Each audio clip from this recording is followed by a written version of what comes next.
akin pong mensahe ay masaya to. Sabi nga po ay si Pastor Porguera, Pastor Maray Puro Kasayahan. Tungkol po sa ating hinaharap na mga project, ang akin pong mensahe sa inyo, yung pong ang pagtatayo ng templo, kung paano natayo ang templo. Sa aklat po ng Ageo, chapter 1, verses 1 hanggang 14. Okay, sa Hagay po yun, sa Ageo.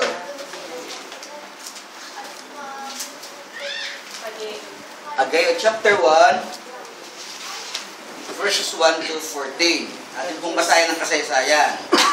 Hagay or Ageo, sabi po ng Zacarias. Babasahin ko po sa Tagalog. Hagay or Ageo, chapter 1, 1 to 14. Hagay. Hagay, chapter 1, verses 1 to 14.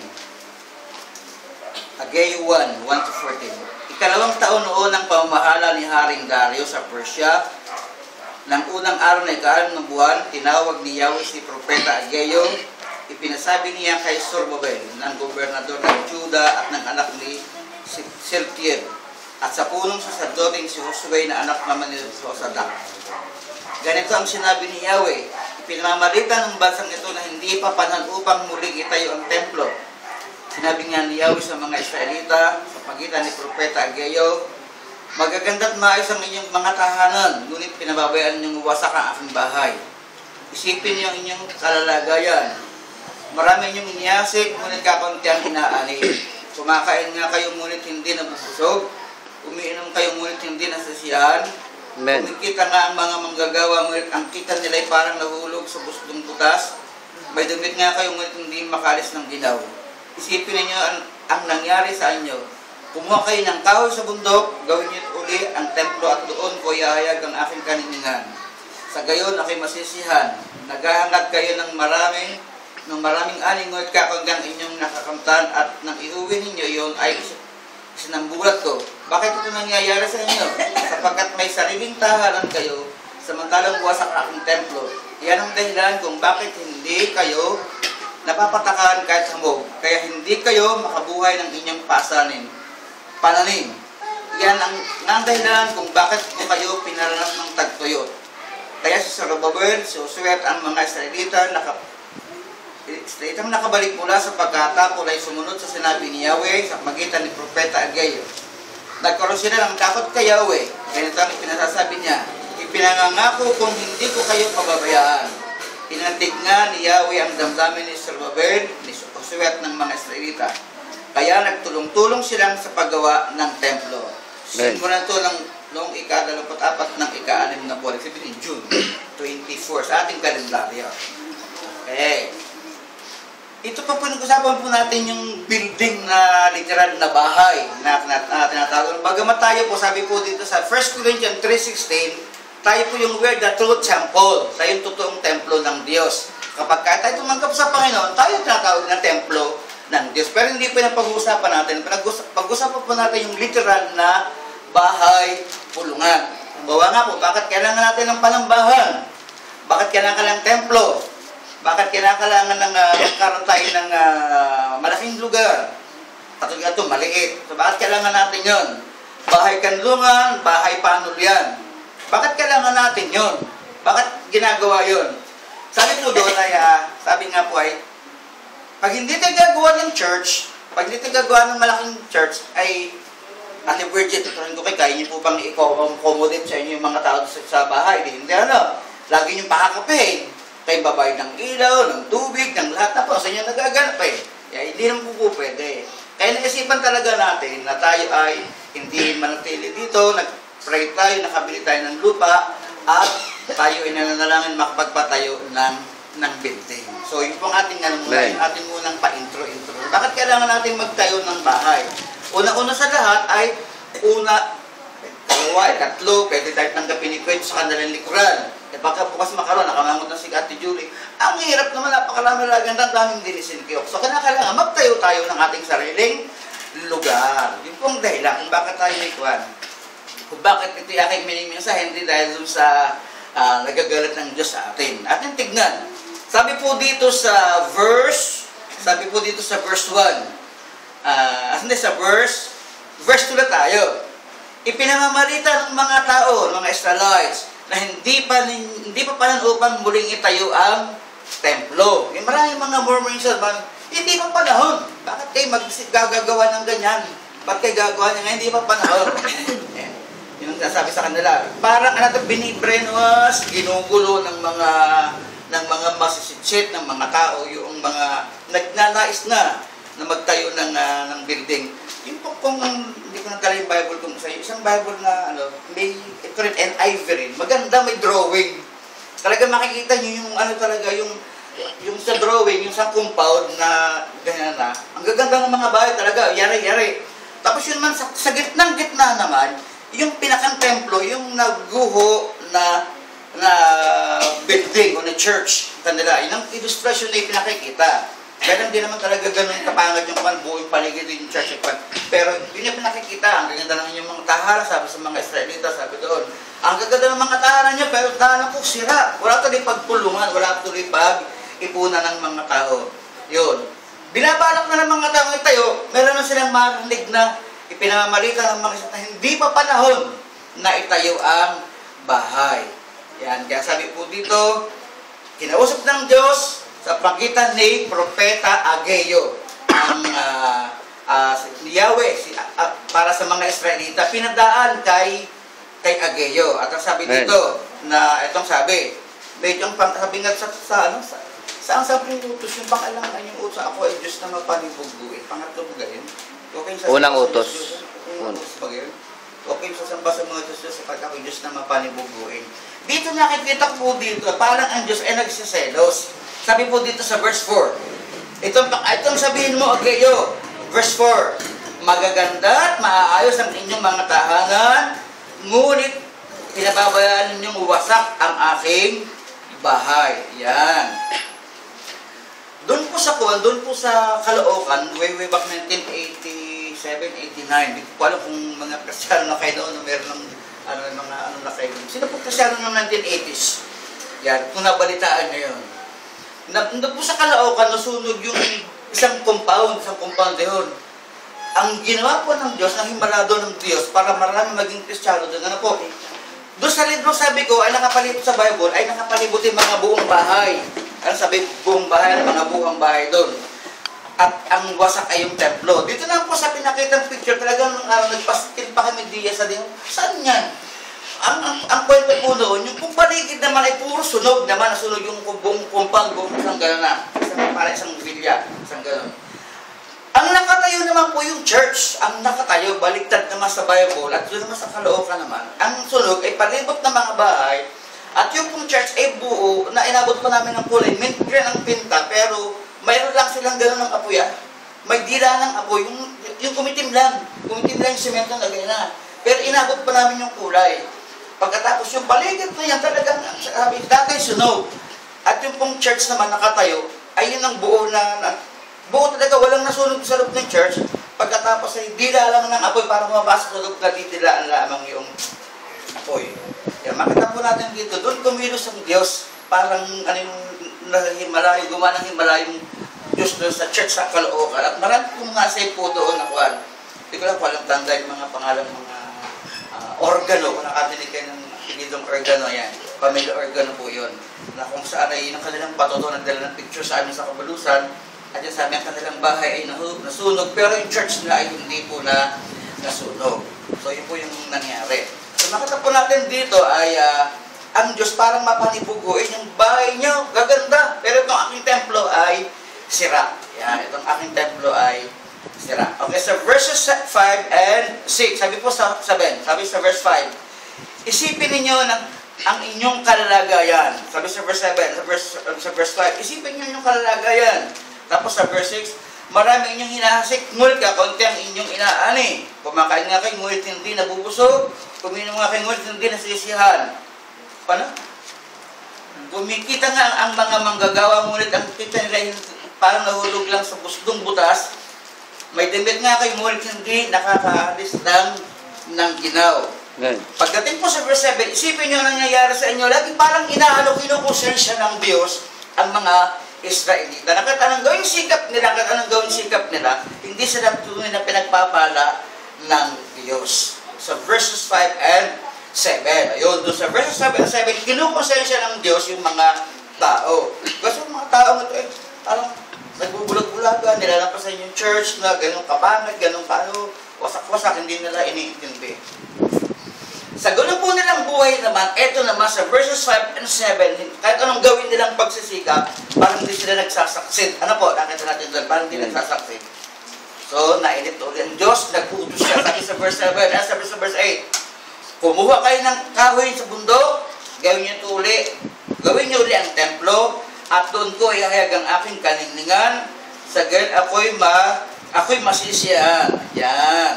So makita po natin, disappoint ang Diyos. Sana sige, kayo magsikat na. Kumuha kayo ng doon. Kayo ay gumilos na at pagka ginawa niyo, then may gagawin ako sa inyo at doon po sisiwalat ang aking mga gustong sabihin sa inyo. Doon po ihahayag ang aking nais sabihin. Then sa verse,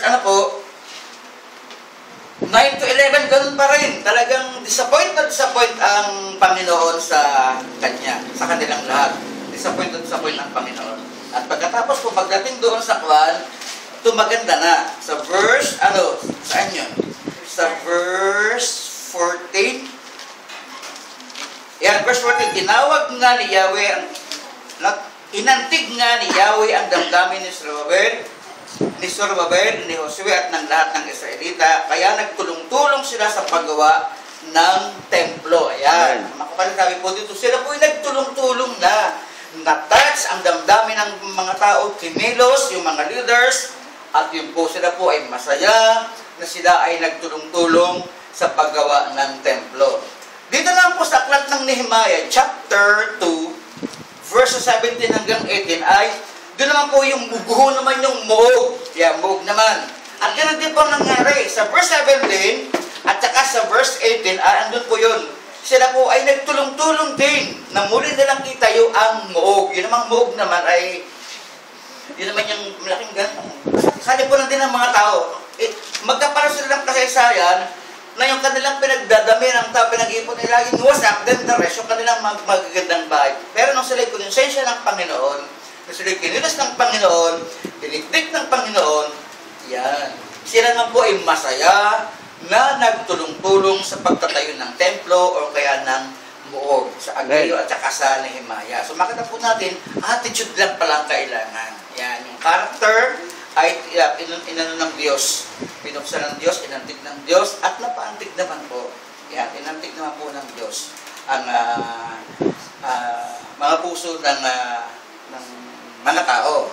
Sabi po dito sa 1 Corinthians chapter 3, 9 to 10, ayon sa kaloob ng Diyos sa akin, ako ang naglagay ng pundasyon bilang mahusay na tagapagtayo, ikaw naman ang magpapatuloy ng pagtatayo ng gusali, ngunit maging maingat ang bawat nagtatayo. Yan. Pagdating na po sa atin, ganun din. Kailangan, itinatay natin ang church, tinatay natin ito ng without, walang sumbata, walang pagmumulumod, ako na lang ang pagod, ako na lang ganun. Attitude po tinitignan ng Diyos sa puso po ng bawat sa atin yung ating mga character. Kaya tinitignan po ng Diyos yun.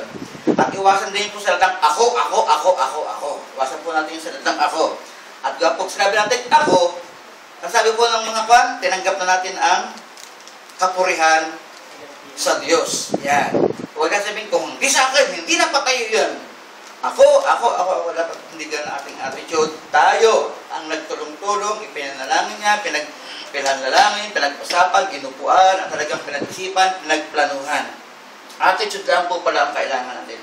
Magandang attitude natin ang hinihingi po ng gustong makita ng Diyos sa bawat isa sa atin.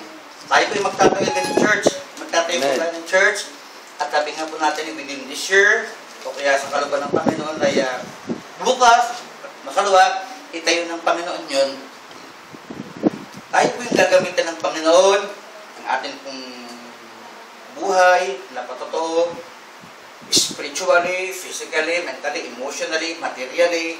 Yan. Ang sabi po dito masaya po silang nagtulong-tulong at sila ay nagpasalan, sila ay talagang andun yung kanilang malasakitan sa pagtatayo ng templo. Ang sabi nga po ay, kapag ang isang bagay po sinimulan ng mali, matatapos ito ng mali-mali, ng puro mali. Kaya sabi nga po ay, ang isang mali ay hindi pwedeng ituwid pa ng isa pang pagkakamali. So, ito naman po sa atin, itatayo natin ng church ng talagang full of panalangin, puno-puno talaga ng panalangin na, Lord, in God's perfect time, ibigay mo po yung kailangan namin, maitayo namin ng church ng wala pong balakid, wala pong mga, ano pang mga usapin, kundi yun. Meron tayong black and white na papel, meron tayong 1,000 square meters doon na ipagtatayo ng church, malinis at maayos na inaasikaso ni Ate Merlin bilang yung ahente ng ating lupa. Kaya nawa, ang church mo ay nasimulan po sa maganda, nasimulan po sa tama, at matatapos po sa tama. Amen. Ang alaking iiwanan po sa bawat sa atin yung pulang attitude natin. Paano po natin itatayo ang church, paano po natin doon mapasisimulan, simulan po sa panalangin, simulan po sa pag-uusap, sa magandang pagpaplano, nang sa ganun po, maganda yung ating mga pagsasama-sama doon, talagang walang mga regrets na bakit may mga ganun pa. Kaya nawa po, tinitignan lang po ng Diyos yung pong puso ng bawat isa sa atin, na tayo naman po, sabi nga natin, almost yung mga tao dito, magaganda ng mga bahay. So, why don't we simulan ang ating bahay-sambahan? Amen. Yan. Yun nga po, maging masaya tayo, yung ating attitude talaga ay talagang, gusto kong talagang maging kabahagi sa church na ito. Gusto kong makita ng mga taga Lifegate Baptist Church ay mayroong Diyos na buhay na tinatawagan. Buhay ang Diyos ng mga taga Lifegate, at ang mangyari talagang nakatayo pa rin sila sa kabila ng mga ups and downs sa buhay, mga pagsubok sa buhay, ay sama-sama pa rin sila. At sabi nga po, wala pong bagamit kami alis, hindi ko ibabagating walang iwanan. Yung mga anak dito, patuloy po tayo. Yan. Malay ninyo. Kaya sundan po natin sa susunod na kabanata. Alawa nga po ang atin pong ang Lifegate. Kami po ay belongs na rito. Kami po ay member na dito. Kaya nawa nga po ay pagka kami natuloy, pagbalik namin doon na kami babalik sa highway. At maganda na yun. Malaki na yung ating church.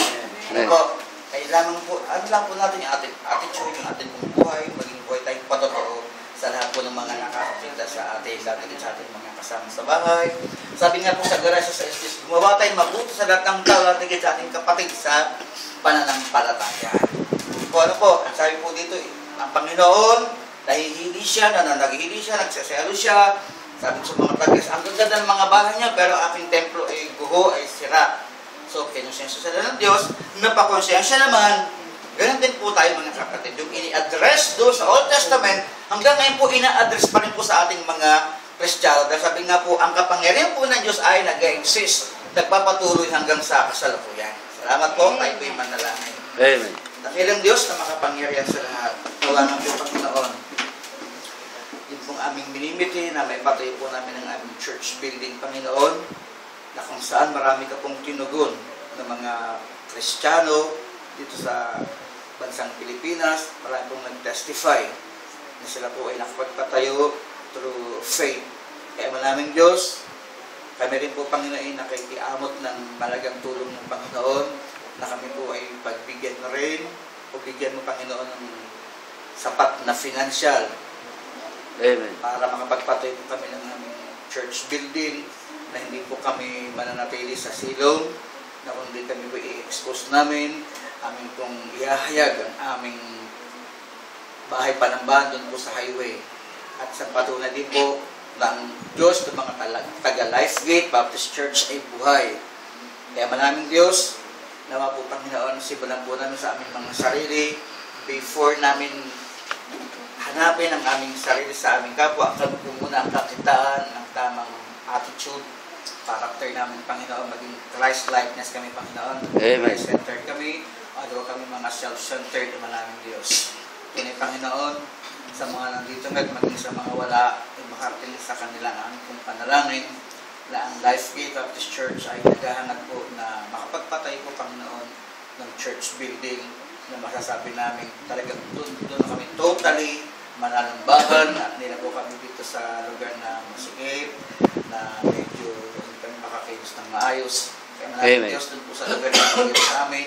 Inas na po sa amin ang naming Diyos, kaya hangad po namin makapagpatayo kami, Panginoon, ng isang maganda, maayos at asset na church building. Salamat po. Binabalik namin ang lahat ng to. Sa tayong pangalan po lamang ng Panginoon Jesus. Amen.